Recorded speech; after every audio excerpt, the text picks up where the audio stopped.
नुआपड़ा जिला सिनापाली थाना परिसर में नुआपड़ा जिला पुलिस अधीक्षक श्री अमृतपाल सिंह तत्वावधान में एक विशाल रक्तदान शिविर सफलतार सहित अनुष्ठित हो जाइछि। उक्त शिविर में मोट 72 जन रक्तदाता स्व इच्छा रक्तदान करी मानव सेवा प्रति निजर दायित्वबोध प्रदर्शन करथिले। कार्यक्रम में मुख्य अतिथि भाव में एसडीपीओ श्री उपेन्द्र प्रधान जोगदेई रक्तदान महत्व, एहार जीवन रक्षार भूमिका और सामाजिक सचेतनता उपरे आलोकपात करथिले। सम्मानित अतिथि भावे सिनापाली पंचायत समितिर उपाध्यक्षा श्रीमती मीना घिबेला, सिनापाली थाना एआईसी श्री दुर्गा माधव बाग और डाक्टर श्री साहिल जोशी, समिति संघ सभापति मनीष कुमार पटेल, डॉक्टर आरिगंजन जोशी, गरुड़ध्वज बेहेरा, दयाराम मेहर, शरद चिनागुन समेत अनेक व्यक्ति उपस्थित थिले। संपूर्ण कार्यक्रमटी सफल रूपायन पाई एसआई सहदेव जोशी, एसआई विष्णु प्रधान, एसआई ज्योत्स्नाराणी खुंटिया, एसआई प्रभाकर नायक, एसआई रामेश्वर बाग, एसआई रेवती दुर्गा, एसआई तरुण कुमार साहू, हाबिलदार अभिराम घिबेला सह समस्त कनेस्टेबल, गृहरक्षी, ग्रामरक्षी और आईआरबी स्टाफ मानक सहयोग उल्लेखनीय थिला।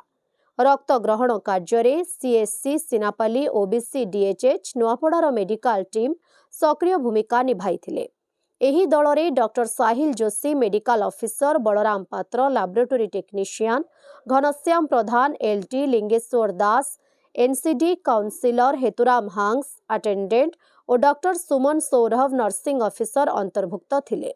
एही रक्तदान शिविर में सिनापाली बजरंग दल, अबकारी विभाग कर्मचारी, ग्राम पंचायत सरपंच और समिति सभ्य, ड्राइवर संघ सदस्य, सिनापाली महाविद्यालय छात्र छात्री और अध्यापक, अंचलर युवगोष्ठी सह अनेक साधारण अंचलवासी जोगदेई रक्तदान करथिले। नमस्कार, मो सिनापाली महाविद्यालय छात्री और आमर सिनापाली थाना रे आज रक्तदान शिविर अनुष्ठित होइछि। तो देखिए बहुत खुशी लगिला।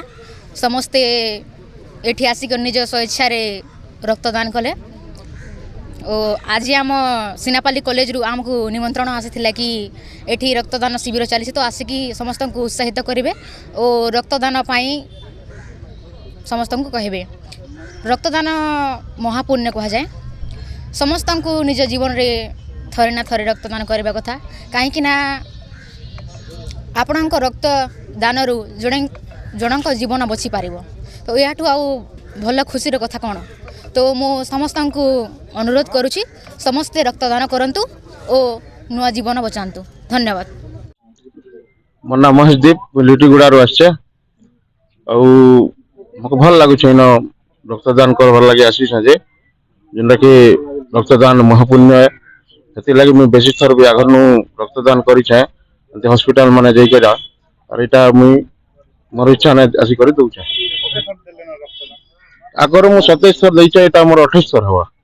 सिनापाली पंचायत समिति उपाध्यक्षा श्रीमती मीना घिबेला, आज आम सम्मान्य एसपी महोदय नेतृत्व, एसडीपीओ सर एवं स्थानीय आईआईसी सहयोग आज आम थाना परिसर भितर रक्तदान शिविर आयोजन होता। बहुत सुंदर पदक्षेप नहीं छन, तांको ए मंच तरफ अनेक अनेक धन्यवाद और साधुवाद जनाऊे। आपण माने जानिथिबे रक्तदान सबुठारु श्रेष्ठ दान। कन्यादान अच्छे, गोदान अच्छे, सबु दान रु एटा अन्यतम। आजिकाली दुर्घटना साधारण गोटे दुर्घटना हो जाइछे, दुर्घटना आमर रक्त दरकार पड़ुछे एवं अन्यान्य रोगी अस्त्रोपचार बेले रक्त दरकार पड़ुछे। एति लगी आम निहाती भाव रे ए महत काम के केंदा करी आमे लोकलोचन के आनमा आउ लोकर जीवन बंचाई पारमा। आज मत इन थाना परिसर रे निमंत्रित करिथिबारु तांको बहुत बहुत धन्यवाद, साधुवाद। वंदे उत्कल जननी। धन्यवाद, नमस्कार। आमर नुआपड़ा एसपी सान गोटे प्रयास अच्छे जे आमे नुआपड़ा डिस्ट्रिक्ट प्रत्येक पुलिस स्टेशन में गोटे गोटे ब्लड डोनेशन कैंप आमे करिवु एवं से पब्लिक और आम पुलिस मिसिक ब्लड आम दिया हम एवं देकर आम बहुत लोक जीवन आम केमी बचाबू जो आम प्रयास कर एसपी सार। तो आम आज सिनापाली पीएचसी आम गोटे ब्लड डोनेशन कैंप चली।